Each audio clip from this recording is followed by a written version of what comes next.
En el tranquilo y tradicional barrio de Ventas, en Madrid, la rutina diaria de los vecinos se vio rota de manera abrupta por una noticia que parecía sacada de las peores pesadillas.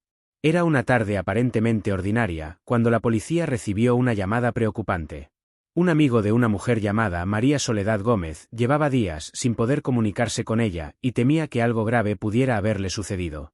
La inquietud aumentó al saber que su hijo, Alberto Sánchez Gómez, había tenido episodios violentos en el pasado y era conocido por su comportamiento errático. Cuando los agentes llegaron al apartamento de María Soledad, no se imaginaron lo que estaban a punto de encontrar.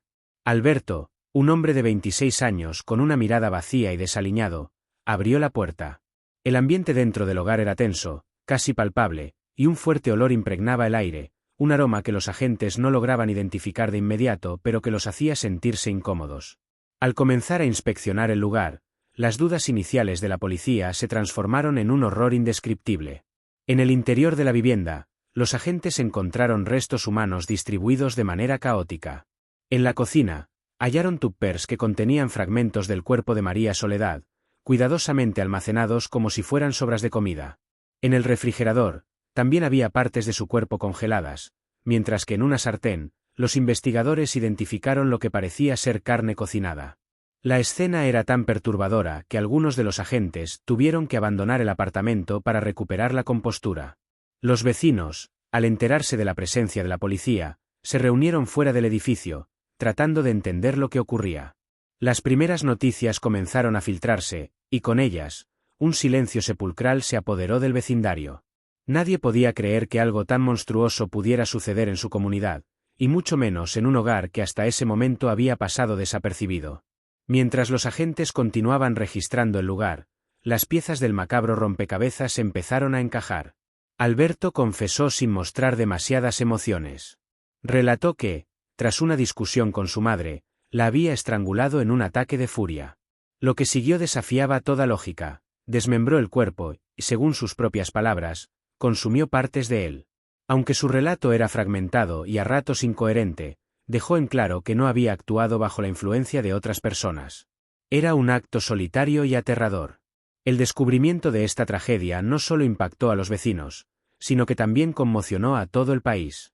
Los medios de comunicación se hicieron eco de la noticia, bautizando a Alberto como el caníbal de Ventas. Las cámaras de televisión y los periodistas se apostaron frente al edificio, tratando de obtener detalles sobre la vida de Alberto y la relación con su madre. Los vecinos, que hasta entonces habían llevado una vida tranquila, se vieron envueltos en un torbellino mediático.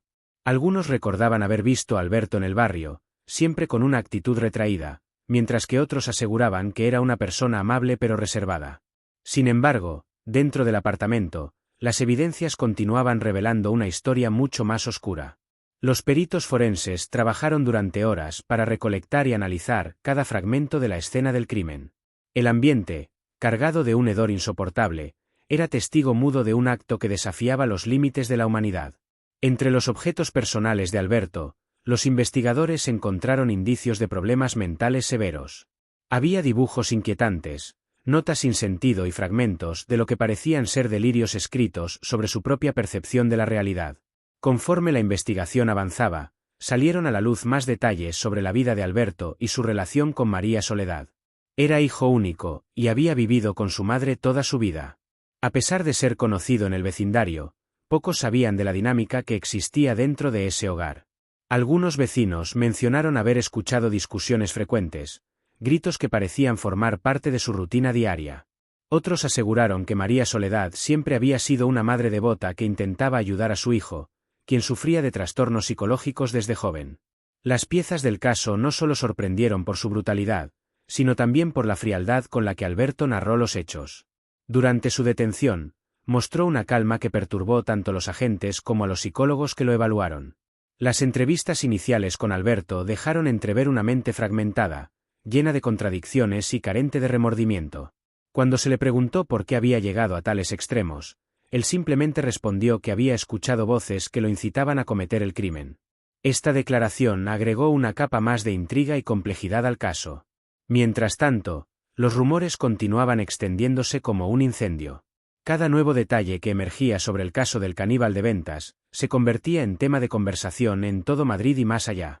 Desde teorías conspirativas hasta relatos exagerados, la historia de Alberto Sánchez Gómez se convirtió en una leyenda macabra que nadie podría olvidar. Sin embargo, detrás de toda la atención mediática, quedaba una familia destrozada, un vecindario conmocionado y muchas preguntas sin responder. El caso no solo marcó a una comunidad, sino que también puso de manifiesto la importancia de atender los problemas de salud mental. La tragedia de Ventas dejó un eco de horror y reflexión que aún resuena en quienes conocen esta escalofriante historia. La investigación del caso de Alberto Sánchez Gómez avanzaba, y con cada nuevo descubrimiento, la historia se volvía más perturbadora y compleja. Los expertos en criminología y psicología forense se enfrentaban a un caso que desafiaba las categorías tradicionales de los crímenes violentos. No solo se trataba de un homicidio con desmembramiento, sino que también había un componente caníbal que dejaba a los investigadores con más preguntas que respuestas. El perfil de Alberto comenzó a construirse a partir de sus propios testimonios y de los relatos de las personas que lo conocieron. Desde joven, había mostrado signos de trastornos psicológicos. Sus antiguos compañeros de escuela lo recordaban como un chico introvertido, con dificultad para socializar y con episodios ocasionales de violencia que preocupaban a sus maestros. Sin embargo, nadie había imaginado que estos comportamientos iniciales podrían evolucionar hasta lo que finalmente ocurrió. Uno de los elementos más escalofriantes del caso era la relación entre Alberto y su madre, María Soledad. Según los vecinos y conocidos de la familia, su vínculo era disfuncional, con constantes peleas que podían oírse desde el pasillo del edificio. María Soledad había dedicado su vida a cuidar de Alberto, sacrificando muchas de sus propias necesidades en el intento de ayudar a su hijo a superar sus problemas psicológicos. Sin embargo, este esfuerzo constante parecía haber generado un ambiente tóxico en el que ambos estaban atrapados. Durante los interrogatorios, Alberto reveló detalles que helaron la sangre de los investigadores. Según él, había tenido visiones y escuchado voces que lo incitaban a actuar de manera violenta. Estas voces, decía, le habían ordenado acabar con la vida de su madre, asegurándole que sólo así podría alcanzar una especie de liberación espiritual. Aunque estas declaraciones parecían delirar, los psicólogos no tardaron en identificar signos de un posible trastorno esquizofrénico. No obstante, también existía la posibilidad de que Alberto estuviera fingiendo para evitar una condena severa. El juicio de Alberto Sánchez Gómez fue uno de los más esperados en la historia reciente de Madrid. La sala del tribunal estaba repleta de periodistas, familiares de la víctima y expertos que deseaban presenciar un caso que había capturado la atención de todo el país. Durante el proceso, la Fiscalía presentó pruebas contundentes que demostraban la culpabilidad de Alberto. Las grabaciones de los interrogatorios, así como las pruebas forenses recolectadas en la escena del crimen, pintaban un cuadro aterrador. Cada testimonio de los peritos aportaba nuevos detalles sobre la brutalidad del acto y la mente trastornada del acusado. Uno de los momentos más impactantes del juicio fue cuando se reprodujo una declaración de Alberto en la que describía cómo había desmembrado el cuerpo de su madre con frialdad. Mientras narraba estos detalles, no mostraba ningún rastro de emoción o arrepentimiento.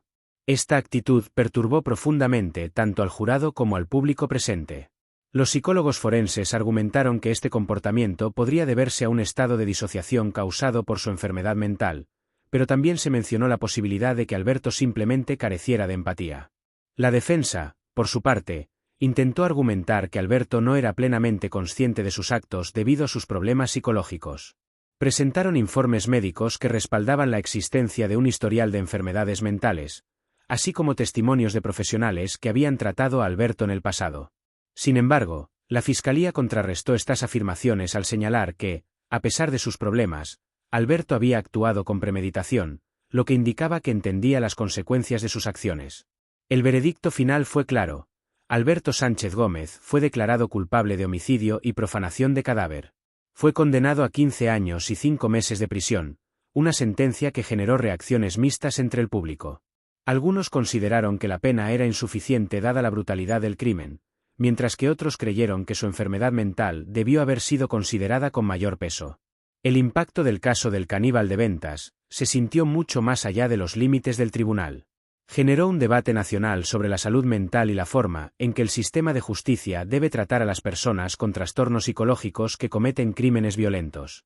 También puso en evidencia las fallas en el sistema de apoyo para familias que, como la de María Soledad, luchan por manejar las complejidades de vivir con un ser querido con problemas mentales graves. En los meses que siguieron al juicio, El caso continuó siendo un tema de discusión en los medios y en la opinión pública. Documentales, programas de investigación y artículos profundizaron en los detalles del crimen, mientras que expertos en criminología analizaron lo que este caso revelaba sobre la naturaleza humana. Sin embargo, más allá del sensacionalismo, quedó una lección dolorosa: la importancia de detectar y tratar los problemas de salud mental antes de que se conviertan en tragedias irreparables. Hoy en día, el apartamento en el que ocurrió el crimen permanece vacío, como un recordatorio silente de los horrores que allí tuvieron lugar. Los vecinos del edificio aún hablan del caso con una mezcla de miedo y tristeza, tratando de comprender cómo algo tan terrible pudo suceder tan cerca de sus hogares. La historia de Alberto Sánchez Gómez, el caníbal de Ventas, perdura como una de las más escalofriantes en la historia reciente de España, un caso que continúa generando preguntas sobre los límites de la mente humana y las cicatrices que deja la violencia en una comunidad.